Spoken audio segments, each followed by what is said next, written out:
ಶ್ರೀ ಮಾತ್ರೇ ನಮಃ.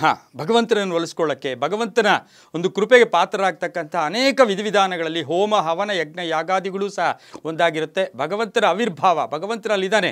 ಅಗ್ನಿಯ ಮುಖೇನ ಭಗವಂತನ ಒಲಿಸ್ಕೊಳ್ಳೋಕ್ಕೆ ಆಹಾರ ಕೊಡ್ತಕ್ಕಂಥದ್ದು ಭಗವಂತನಿದ್ದಾನೆ. ಆ ಭಗವಂತನ ಶಕ್ತಿಯನ್ನು ಪಡ್ಕೊಳ್ತಕ್ಕಂಥ ವಿಶೇಷ ವಿಧಾನಗಳಲ್ಲಿ ಹೋಮಗಳು ಒಂದು. ಆ ಹೋಮಗಳಲ್ಲಿ ಸರಳ ಹೋಮ, ತಕ್ಷಣವೇ ಒಲಿತಕ್ಕಂಥ ಹೋಮ, ಎಲ್ಲರೂ ಮಾಡ್ಕೊಳ್ತಕ್ಕಂಥ ಹೋಮ, ವಿಧಿವಿಧಾನ ಸಣ್ಣ ಪುಟ್ಟ ಒಂದು ಸಣ್ಣ ಸಮಯದಲ್ಲಿ ಮಾಡ್ಕೊಳ್ತಕ್ಕಂಥ ಹೋಮ ಅಂದರೆ ಅದು ಅಗ್ನಿಹೋತ್ರ ಹೋಮ. ಎಲ್ಲರೂ ಮಾಡ್ಕೊಳ್ತಕ್ಕಂಥ ಹೋಮ ಅಂದರೆ ಅದು ಅಗ್ನಿಹೋತ್ರ ಹೋಮ. ನಾವೇ ಮಾಡ್ಕೊಳ್ತಕ್ಕಂಥ ಹೋಮ ಕೂಡ ಇರುತ್ತೆ. ಈ ಹೋಮದಿಂದ ಏನಾಗುತ್ತೆ, ಮನಸ್ಸು ಪ್ರಶಾಂತತೆ ಇರುತ್ತೆ, ಧನಾತ್ಮಕ ಲಹರಿಗಳು ಬರ್ತವೆ, ಒಂದು ಆತ್ಮಸ್ಥೈರ್ಯ ಜಾಸ್ತಿ ಆಗುತ್ತೆ, ರೋಗ ರುಜಿನಗಳಿಂದ ದೂರ ಇರ್ತೀವಿ. ಎಲ್ಲೋ ಒಂದು ಕಡೆ ಈ ಹೋಮಗಳು ಮಾಡಿದಂತಹ ಒಂದು ಸ್ಥಳ ಬಿಟ್ಟು ಎಲ್ಲ ಕಡೆ ನಾಶ ಆಗಿತ್ತಂತೆ. ಅಂತಹ ಕಥೆಗಳನ್ನು ಸಾಕಷ್ಟು ನಾವು ಕೇಳಿದ್ದೀವಿ.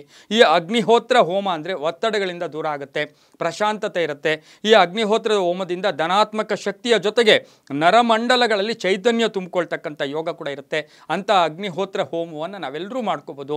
ಇದಕ್ಕೆ ಕೇವಲ ಬೇಕಾಗಿರ್ತಕ್ಕಂಥದ್ದು ಒಂದು ತಾಮ್ರದ ಕುಂಡ ಆಗ್ಬೋದು, ಬೆರಣಿಗಳಾಗ್ಬೋದು, ಹಾಗೆಯೇ ಕೆಂಪು ಬಣ್ಣದ ಅಂದರೆ ತುಂಡ ಆಗದೆ ಇರತಕ್ಕಂಥ ಅಕ್ಕಿ, ಹಾಗೆ ಒಂದು ಹಿಕ್ಕಳ, ಇದೆಲ್ಲ ಒಂದು ಸೆಟ್ಟೇ ಸಿಗುತ್ತೆ.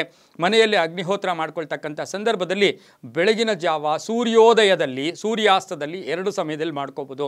ಸೂರ್ಯೋದಯದ ಮಂತ್ರನೇ ಬೇರೆ ಇರುತ್ತೆ, ಸೂರ್ಯಾಸ್ತದ ಮಂತ್ರನೇ ಬೇರೆ ಇರುತ್ತೆ. ಇದರಿಂದ ಏನಾಗುತ್ತೆ ಅಂತ ಹೇಳಿದ್ರೆ ಗಟ್ಟಿ ನಂಬಿಕೆ ನಮ್ಮಲ್ಲಿ ಕ್ರಿಯೇಟ್ ಆಗ್ತಕ್ಕಂಥ ಸಾಧ್ಯತೆ. ಅಲ್ಲಿ ಬರ್ತಕ್ಕಂಥ ಹೋಮದ ಬೂದಿ ಇದೆ ಅಲ್ವಾ, ಅನೇಕ ರೋಗ ರುಜಿನಗಳನ್ನು ವಾಸಿ ಮಾಡ್ತಕ್ಕಂಥ ಒಂದು ವಿಶೇಷವಾದ ಒಂದು ಇದು ಕೂಡ ಆಗಿರುತ್ತೆ. ಅದರ ಜೊತೆಗೇನು ಅಂತ ಹೇಳಿದ್ರೆ ಮನೆಯಲ್ಲಿ ಧನಾತ್ಮಕ ಶಕ್ತಿ ವೃದ್ಧಿಯಾಗುತ್ತೆ, ಮನೆಯಲ್ಲಿ ಪಾಸಿಟಿವ್ನೆಸ್ ಜಾಸ್ತಿ ಆಗ್ತಕ್ಕಂಥದ್ದು.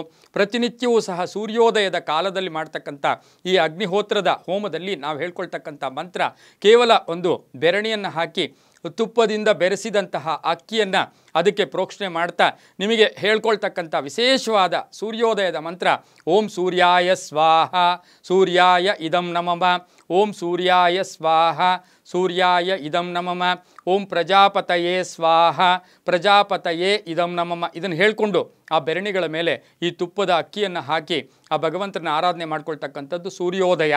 ಅದ್ರ ಜೊತೆಗೆ ನೀವು ಇಷ್ಟವಾದ ಮಂತ್ರಗಳು ಹೇಳ್ಕೊಬೋದು. ಹಾಗೆ ಆ ಮಂತ್ರಗಳು ಹೇಳ್ಕೊಂಡು ನಾವು ಸಂಕಲ್ಪಗಳನ್ನು ಕೂಡ ಈಡೇರಿಸ್ಕೊಳ್ತಕ್ಕಂಥ ವಿಶೇಷವಾದ ವಿಧಾನ ಕೂಡ ಇದಾಗಿರುತ್ತೆ.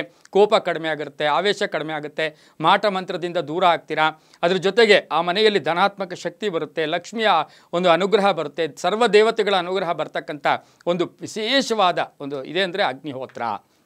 ಸೂರ್ಯಾಸ್ತದಲ್ಲಿ ಸೂರ್ಯೋದಯದಲ್ಲಿ ಇದಾಯಿತು, ಸೂರ್ಯಾಸ್ತದಲ್ಲಿ ಏನು ಹೇಳ್ಕೋಬೇಕು, ಅಲ್ಲಿ ಸೂರ್ಯ ಮಂತ್ರ ಅಲ್ಲ, ಕೇವಲ ಓಂ ಅಗ್ನಿಯೇ ಸ್ವಾಹ ಅಗ್ನಿಯೇ ಇದಂ ನಮಃ, ಅಗ್ನಿಯೇ ಸ್ವಾಹ ಅಗ್ನಿಯೇ ಇದಂ ನಮಃ, ಹಾಗೆಯೇ ಪ್ರಜಾಪತಯೇ ಸ್ವಾಹ ಪ್ರಜಾಪತಯೇ ಇದಂ ನಮಃ ಅಂತ ಹೇಳಿಕೊಂಡು ಈ ತುಪ್ಪದ ಅಕ್ಕಿಯನ್ನು ಹಾಕಿ ಯಾರು ಪ್ರಾರ್ಥನೆ ಮಾಡ್ತಾರೋ ಅವರಿಗೆ ಸಾಕಷ್ಟು ವಿಶೇಷವಾದ ಪ್ರತಿನಿತ್ಯವೂ ಮಾಡ್ಕೊಂಡು ಹೋದಾಗ ಈಸಿಯಾಗಿ ಬೇಗ ಭಗವಂತನ ಒಂದು ಕೃಪೆಗೆ ಪಾತ್ರರಾಗ್ತಕ್ಕಂಥ ಅದ್ಭುತವಾದ ವಿಶೇಷವಾದ ಸನಾತನ ಧರ್ಮಗಳಲ್ಲಿ ಒಂದು ವಿಶೇಷವಾಗಿರ್ತಕ್ಕಂಥದ್ದೇ ಅಗ್ನಿಹೋತ್ರ.